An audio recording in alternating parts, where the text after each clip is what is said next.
Hi, my name's Sue Ellam, and I've been a tarot reader for 25 years. I use Mythic Tarot, which are based on Greek mythology. Hello, I'm Carrie Beleno, intuitive Reiki master teacher and spiritual life coach. And I have questions that I've collected to help guide you. And if you're a subscriber, you know the deal. So today's question: how do I stop imagining worst case scenarios? Okay. Is this too similar to the question we did a couple days ago? There's a reason for you asking. And this card's just flipped over, and I'm a good shuffler, so they don't often flip over. This is about new projects, new things. So starting off new ideas, new courses of study, and stuff like that. So we'll see how it comes into the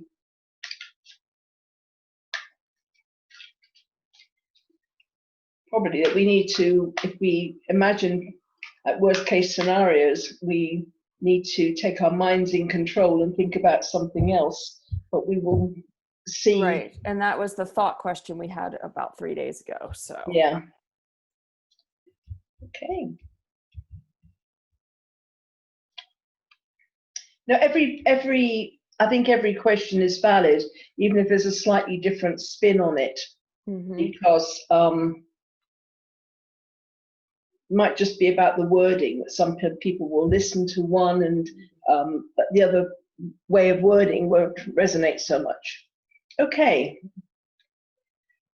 This is about, feeling it hasn't worked out the way I expected it. Do I cut my losses, or do I just put up with it and stuff? So we're coming from a negative situation when we are always imagining worst case scenarios.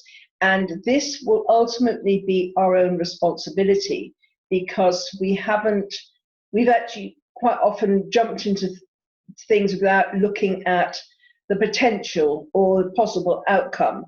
We put on our rose-colored glasses, jumped on in there, and then the relationship hasn't worked out because we've gone to somebody who said they never wanted children, and yet we love them, so we jump into the relationship hoping they will change their mind. And then they said, well, I told you I didn't want children. And then then it's like, oh, well, do I accept a childless marriage, or do I cut my losses and find someone who does want children? So we make these choices sometimes in the heat of the moment, and we don't listen to what the other person is saying, whatever the scenario is. And then we end up disappointed. And that has been our experience because we haven't done our homework. So we haven't done our homework, we get bad experiences, and then assume that life doesn't like us. But life loves us. It's just that we haven't made good choices.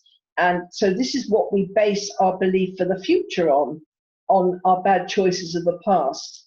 And we can change that in an instant by making better choices, by becoming more aware, more informed.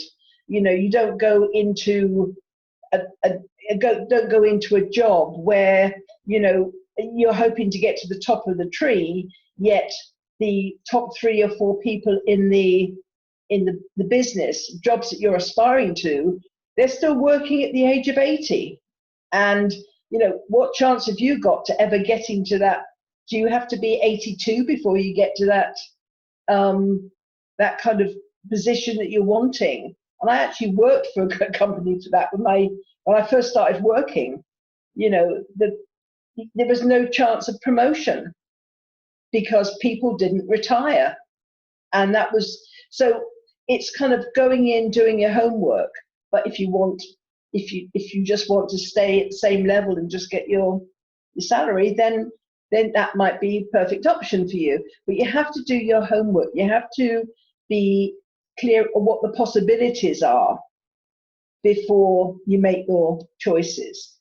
Like life happens, so things change, but You can't guarantee that all the top people, 80 odd, are going to kind of pop their clogs all at the same time and you suddenly get promoted. The odds.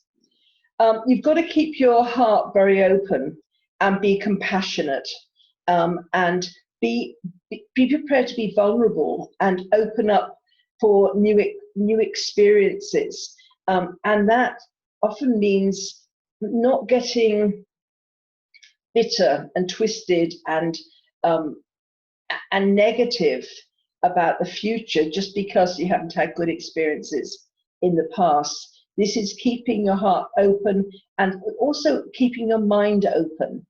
Expect best, and the best will come, because we manifest our own reality. And be prepared to come out of your comfort zone. Jump off the cliff into the unknown. I mean, positive thinking can be positively terrifying, because it opens up all these doors that we're not used to. And then we think, oh my goodness, what am I going to do with this? I've never been in this position before. Because negative thinking imprisons us. It means that we don't reach our full potential, because we're always staying within our comfort zones, because we don't trust there's anything better out there. And it becomes an easy option. If you've got a vision for something, hold on to that vision. Don't let people sidetrack you. Don't, if you want to improve your life, you want new experiences, hold on to that. The people that are around you supporting you in your misery, they possibly don't have a place in your future life unless you all go on a let's think positive pact. But with the naysayers, you have to leave them behind you. It's like, you want to give up smoking, but you still want to meet your friends who all smoke, or you want to give up drinking, but your friends all meet in the pub. You have to make choices.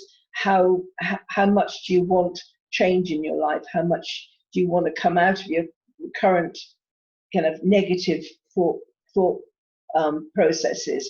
How much do you want expansion? And those are the cards. Well, I was feeling like the worst case scenario thinking is really all about empowerment.